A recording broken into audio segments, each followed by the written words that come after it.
दोस्तों नमस्कार। स्वागत है आपका हमारे YouTube चैनल उद्देश्य क्लासेस में।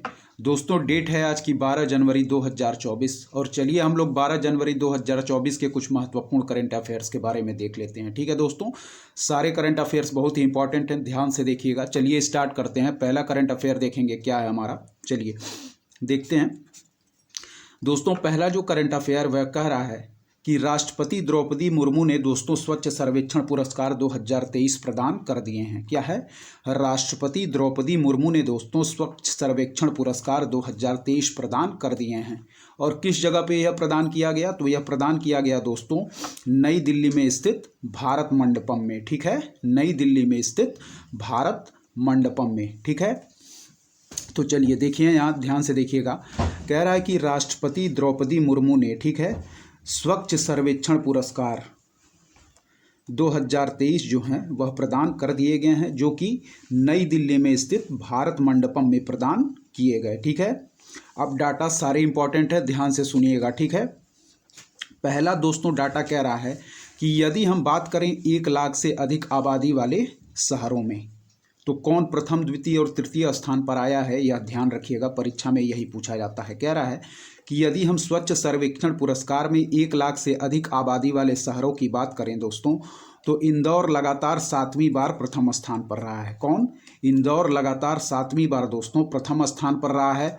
सूरत दूसरे स्थान पर और नवी मुंबई तीसरे स्थान पर। ठीक है, फिर से एक बार ध्यान से देखिए।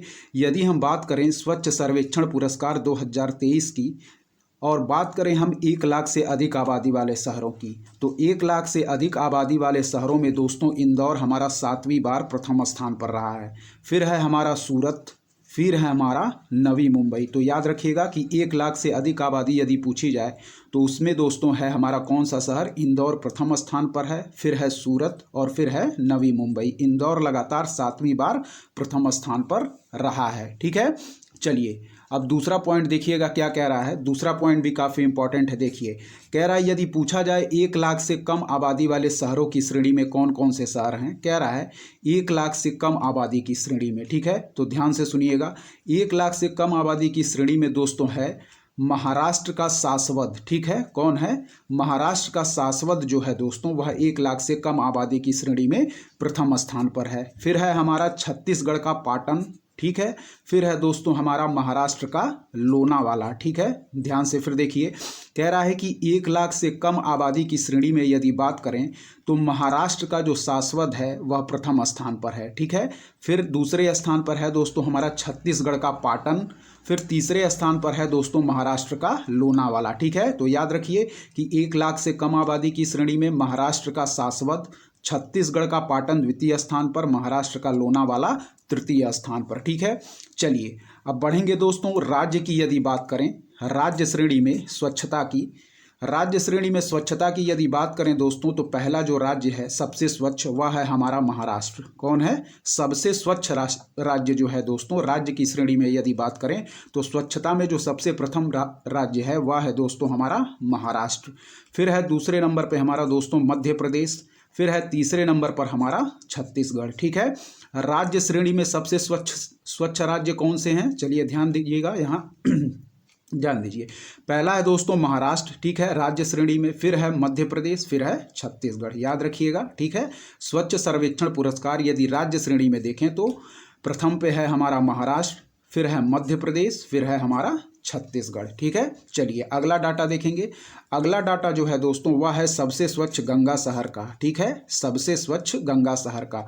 तो सबसे स्वच्छ गंगा शहर की बात करें तो उत्तर प्रदेश के 2 शहर हैं दोस्तों, 2 जो जिले हैं वह हैं हमारे शीर्ष पर। कौन कौन से? उत्तर प्रदेश के 2 जिले दोस्तों शीर्ष पर हैं, वह हैं हमारे वाराणसी व प्रयागराज। यदि सबसे स्वच्छ गंगा शहर की बात करें तो उत्तर प्रदेश के वाराणसी व प्रयागराज दोनों शीर्ष पर हैं। चलिए एक बार फिर से हम रिकॉल करेंगे, सारे डाटा को ध्यान से देखिएगा। चलिए, कह रहा है कि राष्ट्रपति द्रौपदी मुर्मू ने स्वच्छ सर्वेक्षण पुरस्कार 2023 प्रदान कर दिए हैं। कहाँ पे? नई दिल्ली भारत मंडपम में। ठीक है, चलिए डाटा पहला सुनिएगा। कह रहा है कि 1 लाख से अधिक आबादी की बात करें दोस्तों तो सबसे स्वच्छ शहर है हमारा इंदौर, जो कि 7वीं बार लगातार प्रथम स्थान पर है। फिर है हमारा सूरत, फिर है हमारा नवी मुंबई। 1 लाख से यदि अधिक आबादी की बात करें, 1 लाख से कम आबादी की बात करें तो महाराष्ट्र का सासवद जो है यह प्रथम स्थान पर है। फिर है छत्तीसगढ़ का पाटन, फिर है महाराष्ट्र का लोनावाला। ठीक है। यदि हम स्वच्छ सर्वेक्षण पुरस्कार में राज्य श्रेणी की बात करें दोस्तों, तो राज्य में हमारा प्रथम स्थान है महाराष्ट्र का, फिर है मध्य प्रदेश का, फिर है छत्तीसगढ़ का। ठीक है। फिर यदि हम बात करें सबसे स्वच्छ गंगा शहर की दोस्तों, तो उसमें उत्तर प्रदेश के वाराणसी व प्रयागराज शीर्ष जिले हैं। ठीक है दोस्तों, याद रखिएगा। चलिए अब हम दूसरा करंट अफेयर देखेंगे, ध्यान से देखिएगा क्या है दूसरा करंट अफेयर। क्या कह रहा है? कह रहा है कि दुबई ने, क्या है, दुबई ने TripAdvisor travellers choice best of the best destination award 2024 में नंबर 1 वैश्विक गंतव्य का प्रतिष्ठित खिताब जीता है, जो कि उसकी कौन सी लगातार तीसरी जीत है। याद रखिएगा कि दुबई कहाँ स्थित है दोस्तों? संयुक्त अरब अमीरात यानी कि यूएई में स्थित यह एक शहर है दुबई। ठीक है। तो कह रहा है कि दुबई ने TripAdvisor travellers choice best of the best destination, यह याद रखिएगा। ठीक है। कौन सा अवार्ड है? TripAdvisor travellers choice best of the best destination award 2024। ठीक है। में नंबर 1 का वैश्विक गंतव्य का प्रतिष्ठित खिताब जीत लिया है। ठीक है। नंबर 1 का वैश्विक गंतव्य का प्रतिष्ठित खिताब जीत लिया है। और दुबई ने यह अवार्ड दोस्तों लगातार तीसरी बार जीता है। ठीक है। लगातार तीसरी बार जीता है। फिर ध्यान से सुनिएगा। कह रहा है कि दुबई संयुक्त अरब अमीरात में स्थित एक शहर है दोस्तों, ने TripAdvisor travellers choice best of the best destination award 2024 में नंबर 1 वैश्विक गंतव्य का प्रतिष्ठित खिताब जीता है, जो कि उसकी लगातार तीसरी जीत है। ठीक है दोस्तों। चलिए तीसरे करंट अफेयर की तरफ बढ़ेंगे, ध्यान से देखिए क्या कह रहा है हमारा तीसरा करंट अफेयर। दोस्तों तीसरा करंट अफेयर कह रहा है कि आईआईटी मद्रास, ठीक है, आईआईटी मद्रास जो है दोस्तों वह हमारे श्रीलंका के कैंडी में नया परिसर खोलेगा। क्या है? जो आईआईटी मद्रास है दोस्तों, ठीक है, वह हमारे श्रीलंका के कैंडी में, ठीक है, श्रीलंका के कैंडी में दोस्तों अपना नया परिसर खोलेगा। ठीक है। तो याद रखिएगा कि आईआईटी मद्रास अपना नया परिसर कहाँ खोलेगा? वह खोलेगा दोस्तों श्रीलंका के कैंडी में। ठीक है। आईआईटी मद्रास दोस्तों आप लोगों को याद होगा, आईआईटी मद्रास ने हाल ही में अफ्रीका में भी अपना पहला कैंपस खोला है। ठीक है। आईआईटी मद्रास ने हाल ही में अफ्रीका में भी दोस्तों अपना पहला कैंपस खोला है। कहाँ खोला है? तो वह खोला है दोस्तों जो हमारा तंजानिया देश है, तंजानिया देश के जंजीबार द्वीप पे खोला है। ठीक है। कहाँ खोला है? तंजानिया में स्थित जंजीबार द्वीप पे खोला है हमारा आईआईटी मद्रास ने अफ्रीका में अपना पहला कैंपस। ठीक है। और जिसकी पहली डीन कौन बनी है दोस्तों? तो वह बनी है हमारी प्रीति अगलायम। ठीक है। कौन बनी है? प्रीति अगलायम जो बनी है वह हमारे अफ्रीका में स्थित आईआईटी मद्रास के कैंपस की पहली डीन बनी है। और कहाँ स्थित है दोस्तों? तो वह स्थित है तंजानिया के जंजीबार द्वीप पे। आईआईटी मद्रास ने अफ्रीका में अपना पहला कैंपस खोला है। ठीक है। याद रखिएगा। और आईआईटी मद्रास ही दोस्तों श्रीलंका के कैंडी में अपना नया परिसर खोलेगा। ठीक है। चलिए चौथा करंट अफेयर क्या कह रहा है हमारा, ध्यान से देखिए, काफ़ी इंपॉर्टेंट है। कह रहा है दोस्तों केंद्रीय राज्य मंत्री स्वतंत्र प्रभार, क्या है? केंद्रीय राज्य मंत्री स्वतंत्र प्रभार डॉक्टर जितेंद्र सिंह ने, ठीक है, केंद्रीय राज्य मंत्री स्वतंत्र प्रभार डॉक्टर जितेंद्र सिंह ने टीम इसरो, ठीक है, यहाँ इसरो की बात की गई है। देखिए कह रहा है टीम इसरो यानी कि भारतीय अंतरिक्ष अनुसंधान संगठन को दोस्तों उत्कृष्ट उपलब्धि श्रेणी में, ठीक है, श्रेणी याद रखिएगा, उत्कृष्ट उपलब्धि श्रेणी में वर्ष 2023 के लिए Indian of the year award प्रदान किया है। ठीक है। चलिए ध्यान से सुनिएगा, फिर हम लोग देखेंगे क्या कह रहा है। कह रहा है कि केंद्रीय राज्य मंत्री स्वतंत्र प्रभार डॉक्टर जितेंद्र सिंह ने दोस्तों, ठीक, टीम इसरो को, भारतीय अंतरिक्ष अनुसंधान संगठन को उत्कृष्ट उपलब्धि श्रेणी में वर्ष 2023 के लिए कौन सा पुरस्कार? Indian of the year award से सम्मानित किया है। ठीक है। फिर देखेंगे कि केंद्रीय राज्य मंत्री डॉक्टर जितेंद्र सिंह ने टीम इसरो को उत्कृष्ट उपलब्धि श्रेणी में वर्ष 2023 के लिए Indian of the year award प्रदान किया है। ठीक है दोस्तों। बात करें दोस्तों यदि इसरो की, तो इसरो की स्थापना कब हुई थी दोस्तों? 15 अगस्त 1969 में। और उसके वर्तमान अध्यक्ष कौन है दोस्तों? वह है हमारे एस सोमनाथ। ठीक है, कौन है? एस सोमनाथ। ठीक है दोस्तों, याद रखिएगा, इसरो की स्थापना 15 अगस्त 1969। ठीक है, चलिए दोस्तों बढ़ेंगे पांचवें करंट अफेयर की तरफ। ध्यान से सुनिएगा, क्या है हमारा पांचवा? कह रहा है कि केंद्रीय आयुष मंत्री, ठीक है, कौन है हमारे केंद्रीय आयुष मंत्री? वह है दोस्तों हमारे श्री सर्बानंद सोनोवाल। ठीक है, कह रहा है कि केंद्रीय आयुष मंत्री श्री सर्बानंद सोनोवाल 12 जनवरी 2024 को, जिसको हम लोग राष्ट्रीय युवा दिवस के रूप में भी मनाते हैं दोस्तों, ठीक है, को अजारा गुवाहाटी में, ठीक है, को अजारा गुवाहाटी में क्षेत्रीय होम्योपैथी अनुसंधान संस्थान और एकीकृत आयुष कल्याण केंद्र के अस्थायी परिसर की आधारशिला रखेंगे। क्या है?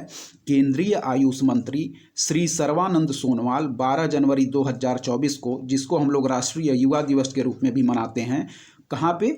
अजारा, जो कि कहाँ स्थित है दोस्तों? गुवाहाटी में। क्या रखेंगे? क्षेत्रीय होम्योपैथी अनुसंधान संस्थान और एकीकृत आयुष कल्याण केंद्र के अस्थायी परिसर की आधारशिला रखेंगे। ठीक है, तो याद रखिएगा कि केंद्रीय आयुष मंत्री श्री सर्बानंद सोनोवाल 12 जनवरी 2024 को अजारा गुवाहाटी में क्षेत्रीय होम्योपैथी अनुसंधान संस्थान और एकीकृत आयुष कल्याण केंद्र के अस्थायी परिसर की आधारशिला रखेंगे। ठीक है, चलिए अगला जो करंट अफेयर है वह भी काफ़ी इंपॉर्टेंट है, ध्यान से आप लोग देख लीजिएगा। कह रहा है कि माइक्रोसॉफ्ट दोस्तों, ठीक है, जो माइक्रोसॉफ्ट है वह दोस्तों अब एप्पल को पछाड़कर दुनिया की सबसे मूल्यवान कंपनी बन गई है। ठीक है, याद रखिएगा, इसके पहले दुनिया की सबसे मूल्यवान कंपनी थी दोस्तों एप्पल, लेकिन एप्पल को पछाड़कर दोस्तों माइक्रोसॉफ्ट जो है वह दुनिया की सबसे मूल्यवान कंपनी बन गई है। ठीक है, याद रखिएगा, यह परीक्षा में पूछा जा सकता है कि माइक्रोसॉफ्ट ने एप्पल को पछाड़कर दुनिया की सबसे मूल्यवान कंपनी के रूप में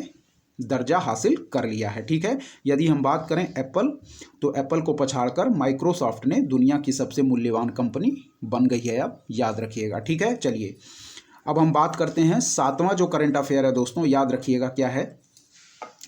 कह रहा है कि दिव्यकीर्ति सिंह, क्या है नाम? याद रखिएगा दोस्तों, नाम पूछा जा सकता है परीक्षा में। कह रहा है कि दिव्यकीर्ति सिंह घुड़सवारी खेल के लिए पहली भारतीय महिला अर्जुन पुरस्कार विजेता बन गई हैं। क्या है? जो दिव्यकीर्ति सिंह है दोस्तों, वह घुड़सवारी खेल के लिए अर्जुन पुरस्कार प्राप्त करने वाली भारत की पहली महिला बन गई हैं। ठीक है, क्या है?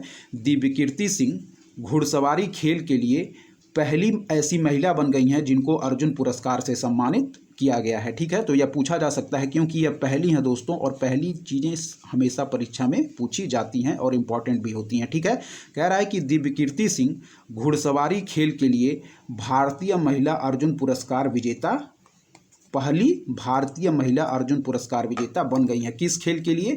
तो घुड़सवारी खेल। ये पूछा जा सकता है परीक्षा में कि दिव्यकीर्ति सिंह किस खेल से संबंधित हैं, तो याद रखिएगा आप लोग घुड़सवारी खेल से संबंधित हैं दोस्तों, और यह अर्जुन पुरस्कार से सम्मानित होने वाली पहली भारतीय महिला बन गई हैं जो कि किससे संबंधित हैं? घुड़सवारी खेल से। ठीक है, और यह दोस्तों एक और फैक्ट याद रखिएगा आप लोग कि यह सम्मान हासिल करने वाली यह राजस्थान की पहली महिला बनी है। ठीक है, यह सम्मान हासिल करने वाली दोस्तों यह राजस्थान से संबंधित हैं और राजस्थान की पहली महिला ये बनी है। ठीक है, चलिए बढ़ेंगे आठवें करंट अफेयर की तरफ दोस्तों। आठवां करंट अफेयर हमारा क्या कह रहा है?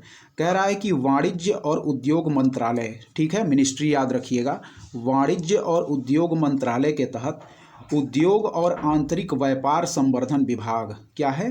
उद्योग और आंतरिक व्यापार संवर्धन विभाग, DPIIT, ठीक है, ने 10 से 18 जनवरी, डेट याद रखिएगा, ये डेट परीक्षा में पूछी जा सकती है। कह रहा है कि 10 से 18 जनवरी 2024 तक स्टार्टअप इंडिया इनोवेशन वीक 2024 का आयोजन किया है। ठीक है, क्या है? स्टार्टअप इंडिया इनोवेशन वीक 2024 का आयोजन किया है। फिर से देखेंगे, ध्यान से देखिए, कह रहा है कि वाणिज्य और उद्योग मंत्रालय के तहत, ठीक है, उद्योग और आंतरिक व्यापार संवर्धन विभाग ने 10 से 18 जनवरी, डेट याद रखिएगा, यही परीक्षा में पूछी जाती है कि 10 से 18 जनवरी 2024 तक दोस्तों स्टार्टअप इंडिया इनोवेशन वीक 2024 का आयोजन किया है। तो जो हमारा वाणिज्य और उद्योग मंत्रालय के तहत आने वाला एक विभाग है, उद्योग और आंतरिक व्यापार संवर्धन विभाग ने दोस्तों 10 से 18 जनवरी 2024 तक स्टार्टअप इंडिया इनोवेशन वीक 2024 का आयोजन किया है। ठीक है दोस्तों, और हम लोग स्टार्टअप डे के रूप में किस दिन को मनाते हैं? वह हम मनाते हैं 16 जनवरी को। स्टार्टअप डे के रूप में हम लोग किस दिन को मनाते हैं? वह है हमारा 16 जनवरी। ठीक है दोस्तों, याद रखिएगा। चलिए अब कुछ स्टैटिक पार्ट्स को भी साथ ही साथ में कवर कर लेते हैं, देखते हैं आज हम लोग क्या देखेंगे स्टैटिक पार्ट्स में। चलिए ध्यान से देखते रहिए दोस्तों। चलिए दोस्तों आज हम स्टैटिक पार्ट्स में देखेंगे बायो का एक इम्पॉर्टेंट टॉपिक जो जिससे संबंधित प्रश्न बार बार परीक्षाओं में पूछे जाते हैं। ठीक है, ध्यान से सुनिएगा। तो हमारा टॉपिक है दोस्तों, पौधों में तत्वों की कमी से उत्पन्न होने वाले कुछ रोगों के बारे में हम लोग देखेंगे जिनसे संबंधित प्रश्न बार बार परीक्षाओं में पूछे जाते हैं। ठीक है, ध्यान से देखिएगा। पौधों में तत्वों की कमी से उत्पन्न रोग। चलिए देखते हैं क्या दिया गया है दोस्तों। यदि हम बात करें आम एवं बैगन में लगने वाले लिटिल लीफ रोग की, ठीक है, यदि बात करें आम एवं बैगन में लगने वाले लिटिल लीफ रोग की, तो यह होता है दोस्तों जस्ता की कमी से। ठीक है, आम एवं बैगन में लिटिल लीफ किसकी कमी से होता है दोस्तों? तो यह होता है हमारा जस्ता यानी जिंक की कमी से। ठीक है दोस्तों, फिर यदि हम नींबू में लगने वाले डाइबैक रोग की बात करें दोस्तों, नींबू में लगने वाले यदि हम डाइबैक रोग की बात करें तो यह होता है दोस्तों हमारा तांबा की कमी से। ठीक है, किसकी कमी से नींबू में डाइबैक रोग होता है? तो वह होता है हमारा तांबा की कमी से। ठीक है, यदि नींबू में ही होने वाले दोस्तों लिटिल लीफ की बात करें तो यह होता है हमारा, यह भी होता है तांबा की कमी से। ठीक है, फिर हम देखेंगे फूल गोभी। ठीक है, फूल गोभी में दोस्तों ब्राउनिंग रोग जो होता है वह किसकी कमी से होता है? तो यह होता है हमारा बोरान की कमी से। ठीक है, फूल गोभी में ब्राउनिंग की बात करें तो यह होता है बोरान की कमी से। ठीक है, मटर में यदि बात करें दोस्तों हम लोग मटर में लगने वाले मार्स रोग की, ठीक है, मटर में लगने वाले मार्स रोग की, तो यह होता है दोस्तों हमारे मैग्नीज की कमी से। किसके कमी से? मैग्नीज की कमी से। ठीक है, अब बात करते हैं हम लीची। लीची में जो पत्ती जलने का रोग होता है दोस्तों, लीची में जो पत्ती जलने का रोग होता है वह होता है दोस्तों हमारे पोटेशियम की कमी से। ठीक है, लीची में पत्ती जलने का जो रोग होता है वह होता है हमारे पोटेशियम की कमी से। बात करें दोस्तों जो कि बार बार परीक्षाओं में पूछा जाता है, धान में खैरा रोग। ठीक है, धान में खैरा रोग होता है दोस्तों जस्ता यानी कि जिंक की कमी से। यह कई बार परीक्षाओं में पूछा जा चुका है। चलिए अब बढ़ेंगे दोस्तों, यह भी आलू में होने वाले ब्लैक हर्ट रोग की, क्या है? आलू में होने वाली ब्लैक हर्ट रोग की, यह भी कई बार परीक्षाओं में पूछा जा चुका है। तो भंडारण में ऑक्सीजन की कमी की वजह से दोस्तों आलू में ब्लैक हर्ट रोग होता है। ठीक है, फिर बात करें दोस्तों आंवले में निक्रोसिस की, तो आंवले में निक्रोसिस होता है दोस्तों बोरान की कमी से। ठीक है, फिर बात करें हम सलजम में वाटर कोर रोग की, ठीक है, सलजम में वाटर कोर रोग की बात करें तो यह होता है मैग्नीज की कमी से। ठीक है, फिर यदि हम बात करें दोस्तों गाजर में कोटर स्पॉट रोग की, ठीक है, गाजर में कोटर स्पॉट रोग की, तो यह होता है दोस्तों कैल्शियम की कमी से। ठीक है, फिर बात करें, यह भी कई बार परीक्षाओं में पूछा जा चुका है, मक्का में वाइट बर्ड, क्या है? मक्का में यदि वाइट बर्ड रोग की बात करें तो यह होता है जस्ता की कमी से। और चुकंदर में यदि हम बात करें दोस्तों हट रॉट की, चुकंदर में जो हट रॉट रोग होता है वह होता है हमारे बोरान की कमी से। फिर से एक बार रिकॉल करेंगे, ध्यान से सुनिएगा दोस्तों। यदि बात करें आम एवं बैगन में लगने वाले लिटिल लीफ रोग की, तो यह होता है दोस्तों हमारे जस्ता की कमी से। ठीक है, यदि बात करें हम लोग नींबू में लगने वाले डाइबैक रोग की, तो यह होता है तांबा की कमी से। और नींबू में यदि लिटिल लीफ रोग की बात करें, नींबू में लगने वाले लिटिल लीफ रोग की, तो यह भी होता है दोस्तों तांबा की कमी से। यदि बात करें फूल गोभी में ब्राउनिंग की दोस्तों, तो फूल गोभी में जो ब्राउनिंग रोग होता है वह होता है हमारे बोरान की कमी से। ठीक है दोस्तों, फिर होता है जो मटर में मार्स रोग दोस्तों, वह होता है हमारे मैग्नीज की कमी से। ठीक है, मटर में मार्स रोग मैग्नीज की कमी से। लीची में पत्ती जलने की बात करें तो यह होता है दोस्तों हमारे पोटेशियम की कमी से। ठीक है, लीची में पत्ती जलने की बात करें तो यह होता है पोटेशियम की कमी से। धान में यदि खैरा रोग की बात करें तो यह होता है जस्ता की कमी से। ठीक है, फिर देखिएगा, यदि बात करें आलू के ब्लैक हर्ट रोग की, तो यह भंडारण में ऑक्सीजन की कमी की वजह से। फिर है आंवले में निक्रोसिस रोग, तो यह होता है दोस्तों बोरान की कमी से। सलजम में यदि बात करें वाटर कोर की, तो यह होता है हमारे मैग्नीज की कमी से। गाजर में यदि बात करें कोटर स्पॉट की दोस्तों तो यह कैल्शियम की कमी से, मक्का में यदि वाइट बर्ड की बात करें तो यह जस्ता की कमी से, और चुकंदर में यदि हट रॉट की बात करें दोस्तों तो यह बोरान की कमी से होता है। ठीक है दोस्तों, तो आप लोग पौधों में तत्वों की कमी से उत्पन्न कुछ रोगों को ध्यान से सारे याद रखिएगा। ठीक है दोस्तों, इससे संबंधित प्रश्न बार बार परीक्षाओं में पूछे जाते हैं। ठीक है दोस्तों, तो आज की करंट अफेयर वीडियोस हम लोग दोस्तों यहीं समाप्त करते हैं। यदि आपको हमारी करंट अफेयर्स की वीडियो पसंद आ रही है दोस्तों तो हमारे चैनल उद्देश्य क्लासेस को जरूर सब्सक्राइब करें, लाइक करें, अपने दोस्तों के भी शेयर करें और ऐसे ही पढ़ते रहें दोस्तों। धन्यवाद। जय हिंद दोस्तों।